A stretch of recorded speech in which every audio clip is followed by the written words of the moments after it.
Welcome to the Finding the Magic podcast, where books come alive. I'm Tricia Copeland, a fiction author and host of this show. If you love books, finding great reads, and hearing about the story behind the story directly from the authors, this is the place for you. Whether you like fantasy, science fiction, dystopian, or romance titles, I think you'll find something to love in my playlist. Listen in to discover something magical about a book or two today.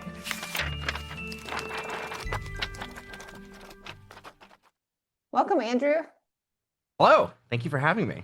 You're welcome. Thank you for being here today. We have author Andrew Givler. He is a fantasy author, and I can't wait to dive in your books because they look so interesting. The first book is Soul Fraud, and it's the Debt Collector series. Tell us about the character. Start us out. What do we need to know? Okay, so Soul Fraud is the first book in a urban fantasy series. So it takes place in LA, where I live. And the essential conceit is the main character is a normal human being. He has no idea about magic, the supernatural world, anything around him. And he's just a loser. His life is not going well. He's really down on his luck. And on his 25th birthday, a demon approaches him out of nowhere and says, hey, we can fix this. We can make your whole life better. 10 perfect years in exchange for your soul, right? The classic Faustian thing. And the main character, who is a loser, he's not that much of a loser, and he says, like, no, thank you. I've seen that TV show. Like, even I know, like, no, that's not worth it. I know. Right? Exactly. And the main character, the demon, has a little bit of a breakdown because he's a really poor salesman. He's very behind on his quota. He's under a lot of pressure from management. And so he forges Matt's signature on the contract and then kind of runs off into the night. And the main character's life is like abruptly turned around, is like all of a sudden things start going his way. Everything's perfect. And instead of being excited, he's horrified because, like, he knows what this means. He didn't want this. This is not a good deal. And so that sort of sets him off on a series of adventures. He has to try to figure out how to get his soul back before time runs out. And he makes a lot of friends and enemies along the way that sort of all have repercussions as it unfolds. Interesting. So what other type of characters are in this book? We have demons. Yeah. I do a lot with like Nephilim, a lot of like hybrid human supernatural type creatures. So I have Orion, like the hunter, like the constellation. In this urban fantasy world, all of the constellations are actually people. So like Orion really exists. I mean, he did in myth too, but like the reason that he's up in the stars is because he did something noteworthy, and he's like a supernatural hunter. You've got angels, you've got monsters coming in from the outside, like very sort of outsider, twisted demon type things, some Lovecraftian kind of thing. You have really creatures from all kinds of like myths and religions. We've got like some of the Roman pantheon shows up, things like that. Basically, the way the world works is that he can run into anything as he's kind of bouncing around. Most of the supernatural, like different ideologies exist instead as like corporations. So they're all trying to gather as many souls as they can. So hell's run like a business, heaven's run like a business, everything in between also run like a business. The Fae, everybody kind of all in on that game. Interesting. So they all have different factions? Yeah. That are vying for these human souls? Essentially, yeah. Essentially, like, sort of the thing that makes reality, what holds reality in place, are souls, and immortals don't have any. Yeah. So in order for them to sort of like carve out their space and exist, they need to sort of have permission for humans to from humans to exist by having their souls, sort of like, extrapolating that old, like the vampire can't come into your home unless you invite them. Immortals can't live in our reality unless we invite them too. Is sort of like kind of where that idea comes from. Interesting. How did you come up with the premise for the book, or the series, I guess? So the actual sales thing is kind of funny because I had a corporate sales job, which I was not very good at. And then one day they called all of us in because somebody at a different location, I never met this person, but another sales rep who had been struggling did what Dan the Demon, that was the name of the demon, did, where he forged the signature on a bunch of clients to like do these like, services, and was like, ta-da, I made my quota. And then it got discovered, and it was a nightmare. And so they brought us all in basically to be like, hey, don't do that. Yeah, cautionary tale. Yeah. And I was sitting there and I had some of maybe like the themes and the vibe that I wanted to play with, but I hadn't figured out how to like start the story or what like the main character should be about. And I was like, man, that's crazy that somebody would do that. I wonder what it would be like if somebody did that like with a Faustian bargain or something like that. And that's sort of what got the ball rolling. Interesting. Yeah, I Yeah. mean, I can't even imagine doing something like that. Truly an insane thing. And it was like Right. for not a small amount of money. I mean, it was a pretty like significant like thing. I don't know what they were thinking. Like I said, I never knew them. But yeah, we're sitting in this meeting and I'm kind of like grinning in the back because I'm like, wait, that's such a cool idea. And not to do personally, but just like, whoa, what a crazy idea. And that's what really set this whole series off. And were you a writer before this point? Had you written anything? I had written a novel that I threw away because I didn't like it. This was only a couple years out of college. Like I wanted to be a writer. I was trying, but I hadn't yet made something that I was like proud of. But yes, it was like my interest and my goal. I just hadn't achieved it yet, I would say. Fun. And I think I see like the fourth or fifth book is coming out in the series. Yeah, there are four out and a novella, and then there's a fifth one that's going to come either late this year or early next year, depending on a couple things. But yeah, and I think it's going to end up being seven or eight, depending on exactly how some of the chips fall. Okay, so the overarching goal is that he gets his soul back. So he's not getting it back till the end. Is that what I'm hearing? If he I does. think I think that the way that it's gonna, that process is has gotten tied into a lot of things. There's some cover-ups occurring, there's some corruption, there's other things. So he's made sort of these like bigger enemies and things are kind of like stitched together more. So getting it back is complicated. Oh. So yes, he has to solve some other things along the way, which will take some of that time. Okay, so if we picked up just one book and read, would you understand if you picked up one in the middle, or does each story kind of have its own challenge that he needs to solve? Yeah, I mean, so urban fantasy does sort of have a tendency to be more episodic, right? It has a lot of inspiration from those like crime dramas or like old Private Eye type novels. And so there is usually sort of a thing that happens in each book. However, there is an overarching plot and there are characters that return. So I think it would be difficult. I know for a fact some people have done it. People have left reviews being like, "Oh, I accidentally read this one first, but I really enjoyed it," or whatever. But like they're intended to be read in a certain order, but you probably could like pick up on the vibe if you had to, but you'd definitely be missing some puzzle pieces. Right. And do you have any other, you said you have a novella in the same series, right? Have you written anything else besides those? Not in that series. Okay. The novella was sort of a little side project. There's a 1 year gap between book year and book two, and people kept saying, "I'd really like to know more about like what happened during that period of time." And I kind of was just sort of tossing around stuff, and I came up with something, and I was like, "Oh, that'd be fun." So I have it. That's right here. It's pretty small. This is it right here. As you can see, it's real small, Okay. but Yeah. it's a fun little side story just about some of the adventures they got. We call it like book 1.5. It's Yeah, that's common. And yeah, we have to figure out like how many yachts he gets and how many mansions he gets exactly. in between, right? How good is his life? It's not. It's certainly. I mean, he certainly has some advantages, but I think that because he puts a lot of resistance into it, which he has a gift for making enemies wherever he goes. So some of the like surface level problems have been solved. One of the tenets of the deal is every year before his birthday, they just give him $5 million. Like, a demon shows up with a double bag and is like, "Here you go," and then poof. So some of his more normal constraints are solved, but he has some pretty big problems that keep him plenty stressed. Well, a bag of $5 million in cash would also be a problem.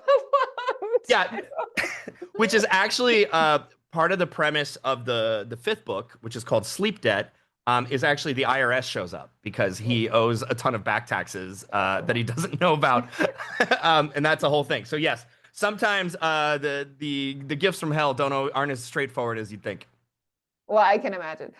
And is this written through first person point of view, or do we get a third person, or how did you write this? This is first person past. Past. Okay. So yeah, it's all from the main character's point of view.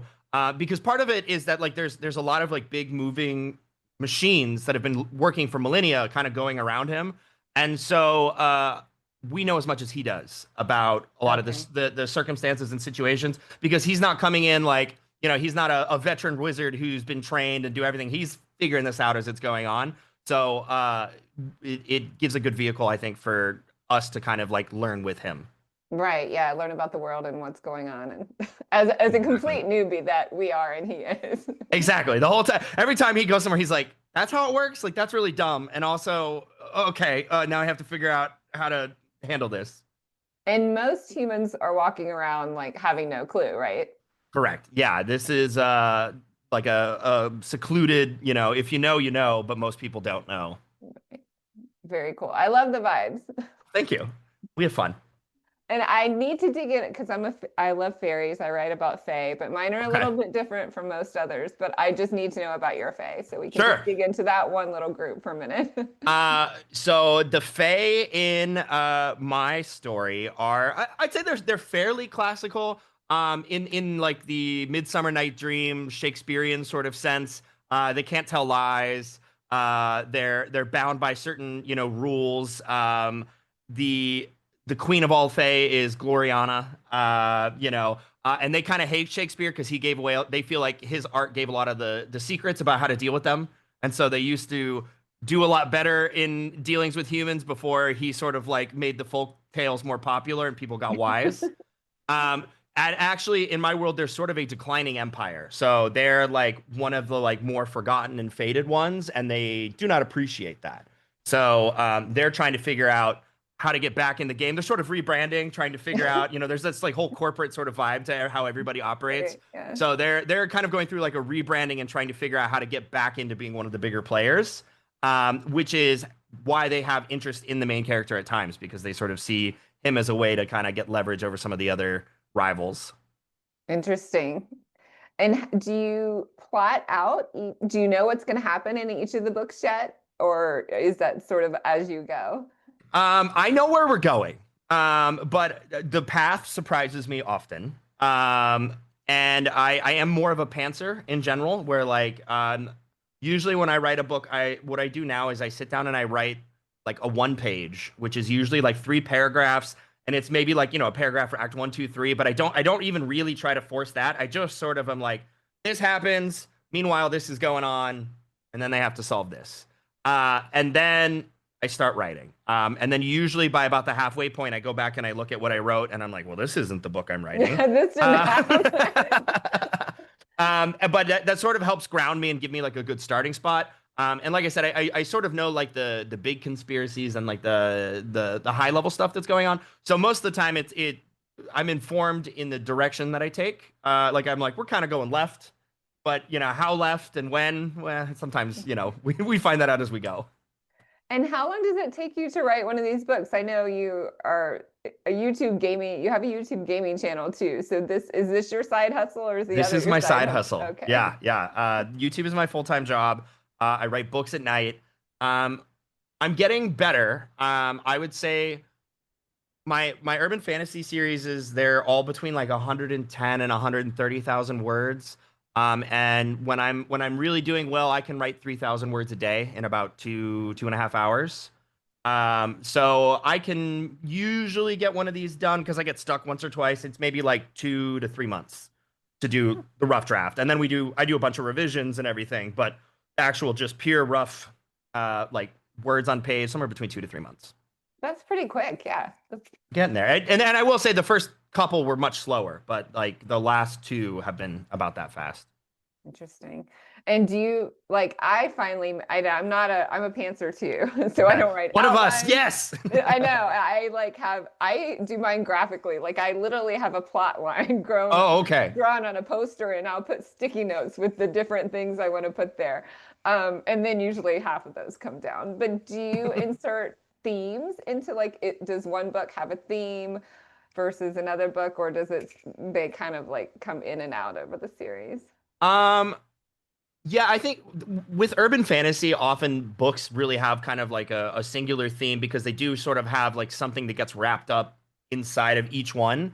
more or less. So there is usually like a more like compared to like my progression fantasy or like a high fantasy thing where it's more like we're on this one journey and it's just going to be multiple installments. There is often like this book we're kind of dealing with this thing and this is going to be the vibe and this is where we're going to be and this is what's going on. There's some series level themes, but I would say definitely each book has its own like unique.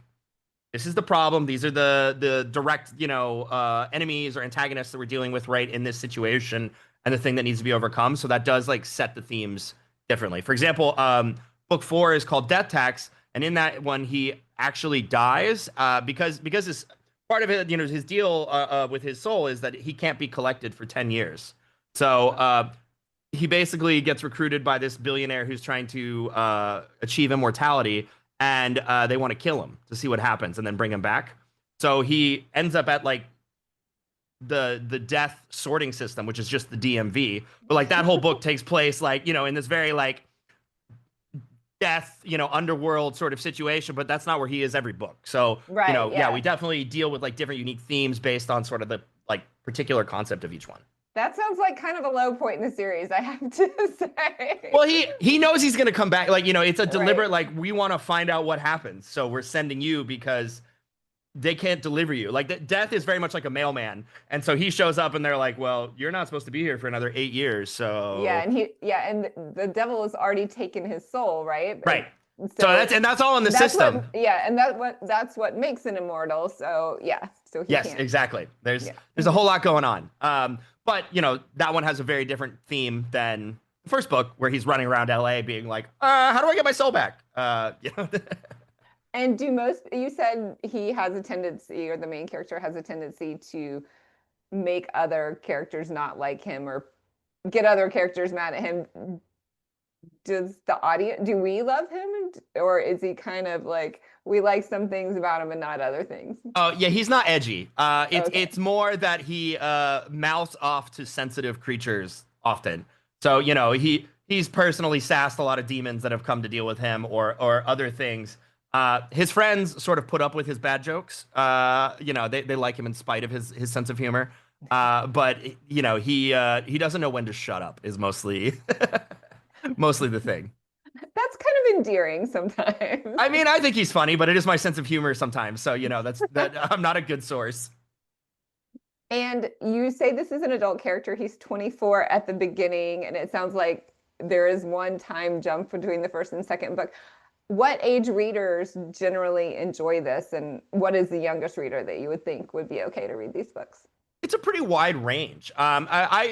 I don't think that these books are YA or written for kids specifically. However, like we said, my day job is doing YouTube, and that is a younger audience. So I knew that when I wrote these books, there would be younger people who would want to check them out. So it's written with that in mind. I have been told about kids, I think as young as 11, who've read it like with their parents. Like their parents sent me an email and were like, my son and I read this book. He's 11. And I'm like, okay, that's like a lot younger than I was even thinking. I usually say that the books are kind of like PG-13 rated, right? Like if you could watch Top Gun, you could probably read these books, or like John Wick, or like an action movie sort of thing. There's Wick, maybe not John. Sure, that one's maybe a little more intense. Actually, I think John Wick is R. So yeah, that was not a bad. That was a bad example. Yeah. Like many people get killed in John Wick. I've seen those movies. Yes, you're right. People do die in these books too, but there's not like a lot of like explicit stuff. There's not a lot of swearing, that kind of thing.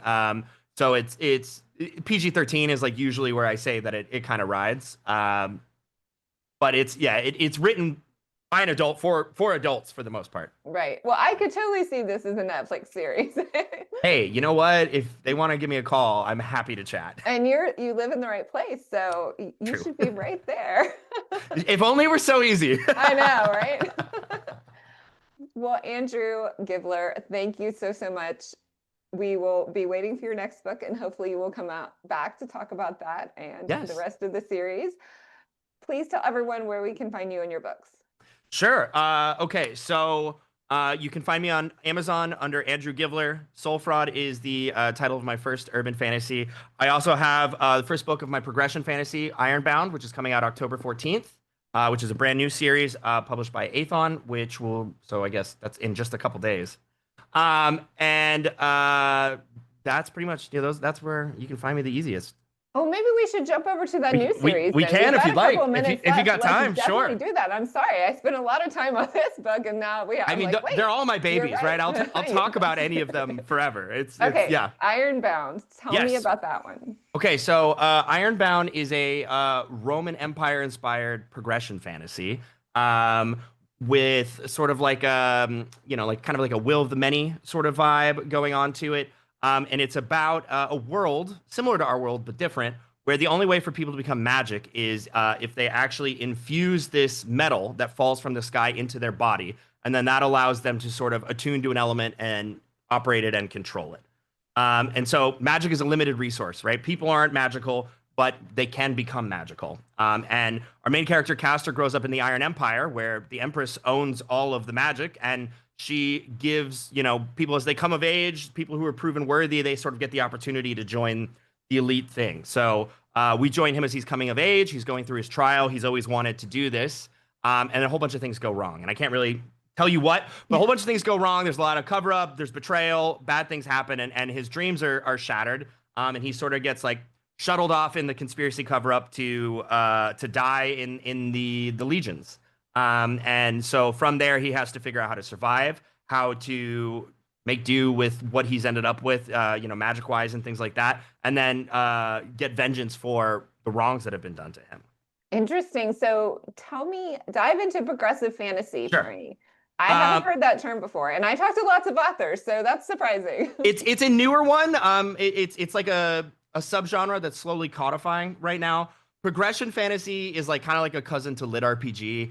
In the sense where the magic usually has like a really defined set of rules. So in a lot of epic fantasy, Randall Thor in the Wheel of Time, he gets stronger, but we don't really have like a number or a metric or an understanding of what that is. He can just do more than he could before. And instead, in progression fantasy, there is sort of a direct tie to you've you've achieved this rank or this tier of magic. This means that you can do this and you can't do this. Now it's not like a full-on stat sheet or like numbers, like, lit RPG can go into like, you're in a game and here's your like menus and everything. This is just, there's actually usually no numbers. Like that's like one of the big definitions. There's no numbers. So like in Ironbound, for example, the metal that you infuse with it, it goes into your arms. Like I don't know if you can quite see right here. I'm holding it up for the to the camera, but he has these like copper metal veins running through his arms. But as he works with it and grows with it and feeds it, it will eventually turn to silver. And when it does, it will gain new properties that it can do along with what it could originally.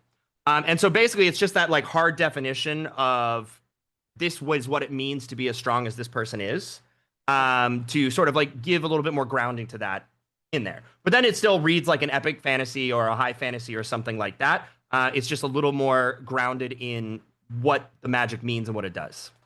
And would you call Ironbound a YA, or is that another adult series? I would say that it is similarly written. Okay. It is adult.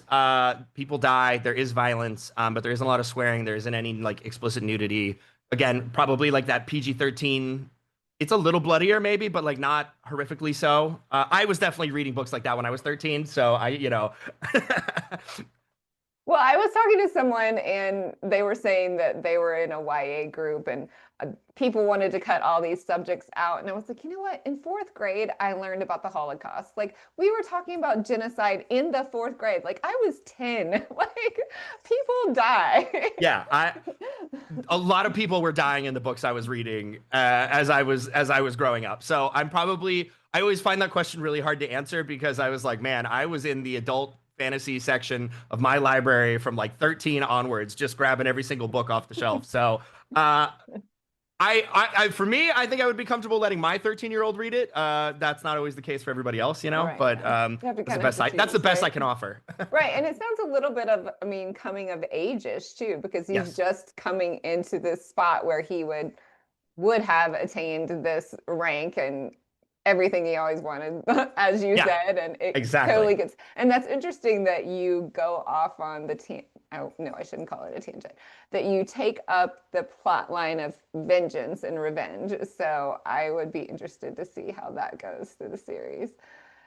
Yeah, it's a lot of big emotions, but he gets wronged pretty bad, and part of I think most progressions deep down, this one in particular, are about like what the price of power is and like what it means to accumulate power, both as an individual, but also like as a society, right? He's in this empire that's existed that's sort of starting to maybe like begin its downward trend, like, you know, where you've hit that moment where things are not as like, things are corrupt, things are, you know, and so part of it is him constantly being shocked that the world he thinks he lived in isn't it, and deciding if he wants to do something about it or not.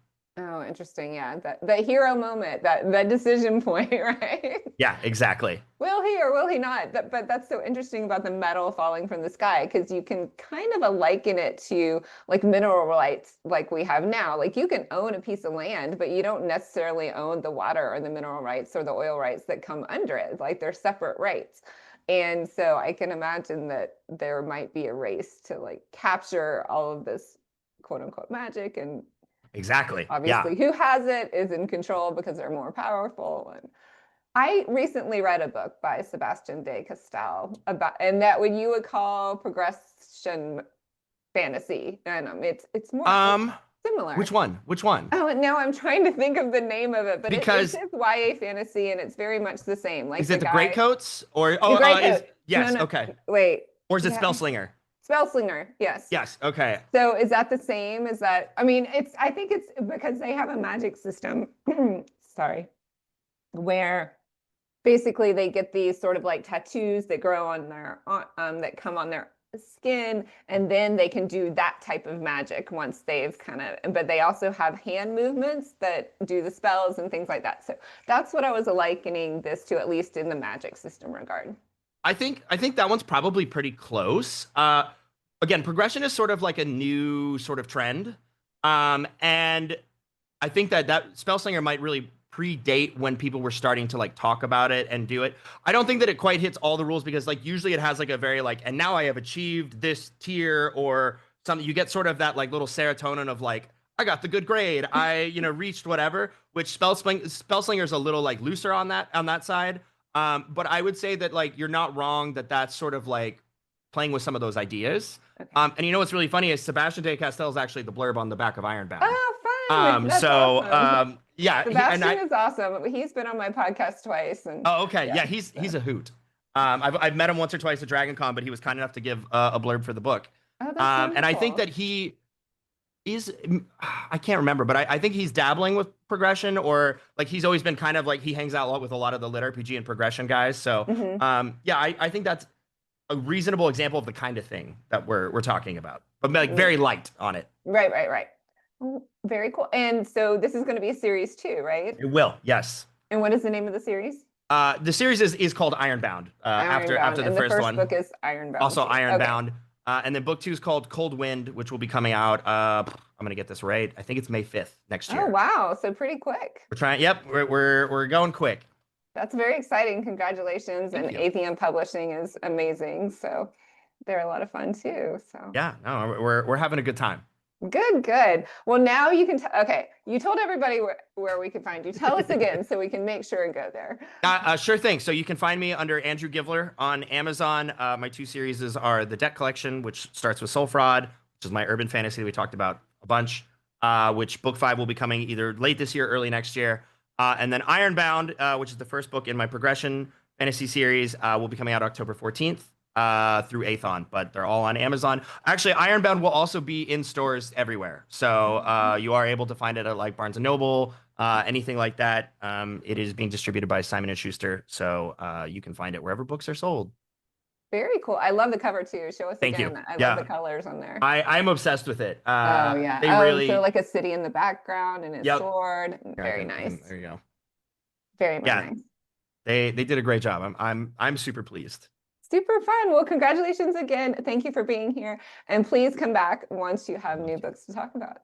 Will do. Thank you so much for having me. Thanks. Bye.